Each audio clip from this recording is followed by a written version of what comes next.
Are you my sister or what? Nancy had been hysterical for half an hour. You've got to help me out. Do something useful for once in your life. Well, that was rude, but my sister was never very tactful when it came to me. Nancy, I can't replace you at school. That's absurd. What?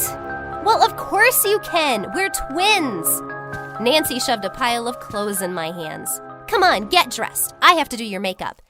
That's when I knew it was no use resisting. Hi, my name is Audrey, and for one day, I was my twin sister. It all started with Nancy screaming in the early morning hours. Oh no, my face! What is that? I never go into my sister's room without knocking, but here I was terrified that something irreparable had happened. Had she aged 30 years like in a teen comedy, or become a guy? Pfft, Nancy the boyfriend. There would be the first guy with neon manicures in high school. That would be tough on him. But the reason for the tantrum was much more trivial. The entire face, neck, chest, and arms of my sister were covered in a nasty red rash. It's not just her face, I thought. Turns out I thought out loud. You've got to be kidding me! Nancy jumped on me. Look at what's become of me! How am I supposed to go to school now? Today's such an important day. I can't stay home. I wanted to tell her that it was just her negligence that was causing it, but I changed my mind. Our whole family is allergic to chocolate, but Nancy wanted chocolate ice cream so badly that she decided to blow off her allergies. Even last night, when I saw the empty bucket in the trash, I knew my twin would have a surprise in the morning. There it was. Nancy huffed for a few more minutes, trying to think of a way out of the situation, and then decided that I might as well go to school instead. We're twins! That was her main, and in fact, her only argument. It makes sense, we are twins, except you would never meet two people so different from each other. My sister loved to dress up, put on makeup, flirt with boys, and dance till morning at loud parties. She always knew how to present herself properly. I, on the other hand, loved to read and play computer games. All my friends were imaginary, and I was in love with Tom Hardy. I was a geek, and my sister was a popular beauty. How could I replace her? And without anyone noticing the switch? I'm not giving those P Beta Club chickens a reason to make fun of me. Nancy Carter will be their president tonight, Nancy hissed as she smeared foundation on my face. President? What are you talking about? I tried to get out of my chair and run. Sit down, my sister barked and explained more calmly. For the past 6 months, she had been working on her goal of becoming president of the Pi Beta Girls Club. You know, those stupid gatherings of self-righteous hotties. Honestly, I never understood the point of those clubs. But Nancy had worked her ass off to get in, and now she was killing herself to be president. One night at dinner, I asked her what the presidency would get her. Then my sister looked at me like I was retarded and explained everything. You didn't understand either? That's all right. So today, my sister's fate is to be decided. After class, these show-offs will gather in one of the classes and vote. The girl with the most votes will be president. Before the vote, each chicken will make a speech. You will too. My sister slipped a piece of paper into my hands. Here's mine. You're going to learn it and say it so heartfully that they all shed a tear. Do you understand? What's not to understand? I can handle it. The main thing is to find my mom's sedative pills and take them before the meeting. Otherwise, I'll just faint. I hate public speaking. Half an hour later, I stood in front of the mirror and couldn't believe my eyes. Nancy was looking at me. My own mother wouldn't know the difference. My sister grinned wickedly. By the way, she didn't. The look on Nancy's face made her shake her head, and she wrote a note to the teachers. I saw the ice cream bucket, she sighed, handing me the note. I didn't expect that from Audrey. Oh my God, I disappointed my mom, and I wasn't even at fault. I'd have to come up with a revenge plan for Nancy. I had to take the car to school. I was going to walk, but my sister threw me the keys. Only losers walk. She probably forgot that I hadn't been behind the wheel in a long time. My parents had bought us one car, but I'd driven it twice when I was picking up the twin from parties. It wasn't far, but I took one of the curves very badly, nearly hitting another car. "Where are you going?" the driver shouted as he rolled down the window. But when he saw me, he looked down and smiled. "I'm sorry, beautiful. I was wrong."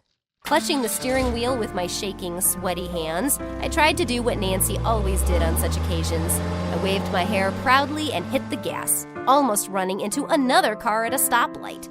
So it was not without adventure that I got to school. Another hassle was waiting for me in the parking lot.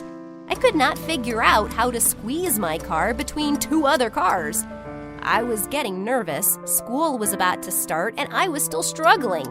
1 meter forward. 1 meter back. "Have you puked yet?" I heard a gruff man's voice. A muscular, handsome man was walking imposingly towards the car. He seemed to be in a higher class. I'd seen him in the cafeteria one day, cackling with the idiot soccer players. "What?" I squeaked, forgetting for a second that I was playing sister today. "I said, you're not getting car sick. You've been bouncing back and forth for half an hour. Shake it off." The guy opened the door like a proprietor, and when I got out, he slapped me on the back of the car in a very brazen way. "Hey!" I said indignantly. "What's the matter, Nancy? You're in the mood to be a prude? I'm your boyfriend. I'm entitled." Boyfriend?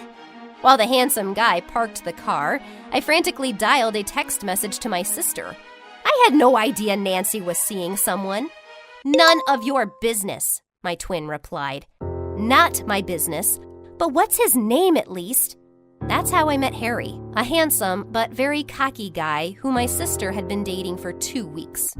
And very soon I understood why she didn't tell us about their relationship. "You look great." Harry hugged my neck so tightly that it crunched a vertebra. The guy was about to lean in to kiss me, and then some guys called out to him and the danger passed. Whew. Nancy's first class was math. I thought about Harry again, as the teacher posted the assignment on the blackboard. What a creep. Not like my beloved Tom Hardy. He would never behave like that. "Who can tell me the answer?"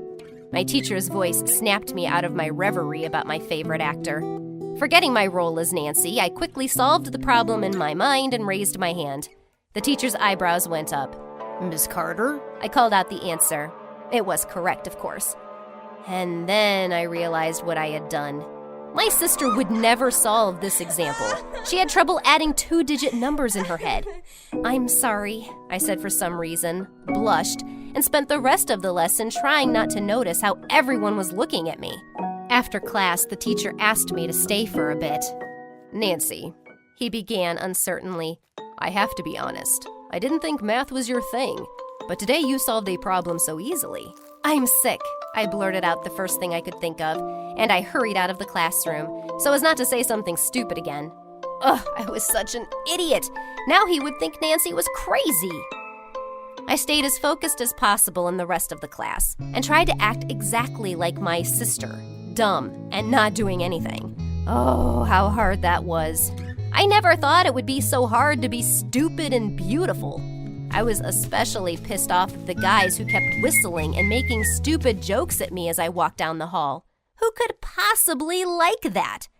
A meeting of the Pi Beta Club was coming up. Harry came up to me at lunch. "I want you to win today. I don't need a loser chick." Specific way to cheer up the girl you love. I mustered a smile and didn't say anything back. "By the way, we're not going to the movies tomorrow." The guy grabbed a tomato from my plate and began to chew. "Me and the guys decided to play balloons." Fighting the urge to poke him with a fork, I still could not believe that my beautiful sister chose as a boyfriend such a rude bore. He doesn't give her any credit. As stupid and mean as Nancy is, she's as respectable as any girl. Of course, she will snap at me and the people around her if her boyfriend treats her like a thing. I opened Messenger to text my sister about it, but stumbled upon an earlier message. "None of your business." And really, none of my business. Let her figure it out for herself. The Pi Beta Club meeting was like a serpentarium. A few dozen narcissistic beauties, smiles, kisses, cheers, and in their eyes, a thinly veiled hatred. How could anyone willingly join this club and aspire to be its leader? Nancy would have been better off lying on her bed watching endless soap operas. When I almost collapsed on my heels at the doorstep of the classroom, the girls could hardly contain their laughter. "Nancy, are you okay?" someone asked. "Better than anyone else," I replied nonchalantly. Stupid Harry, the homework, and now the assembly speech. My nerves began to give out. And during recess, I drank the sedative my sister and I had stolen from my parents' bathroom that morning. Now the pills were working, and I wasn't afraid of any pea-bat snakes. I was ready to tear them all up because I was Nancy Carter. I was the last one to speak. It was impossible to listen to the other candidates for the presidency, so pathetic they looked. Wiping away their tears, these well-groomed, beautiful girls said they couldn't imagine their lives without P-Bat and would do anything to become the head of the club. I read my sister's speech this morning. She was going to say the same thing. "I love you. I adore you. I would do anything to get the whole town talking about our club." That was ridiculous. But it couldn't be helped. I was playing a role, and my lines were prescribed in advance. Finally, it was my turn to shed tears and swear my love for the club. Standing before these smug snakes, I began, "My dear club sisters, I am so glad to stand before you now." In fact, those were the only words of the speech Nancy wrote. Would I be able to live without the P-Bat? Well, absolutely. But I think my ability to look great and get out of any situation and get what I want is very helpful in developing the club. Well, if this club thinks it's okay for the president to cry and beg for the vote, then I'd better look for another club. The girls gasped and whispered. I headed for the exit. When you make a decision, text me. It's so good that I'll never see them again. The next morning, I looked in my sister's room. Nancy was thoughtfully brushing her long hair in front of the mirror and hadn't even yelled at me for not knocking. "How are the allergies?" I asked.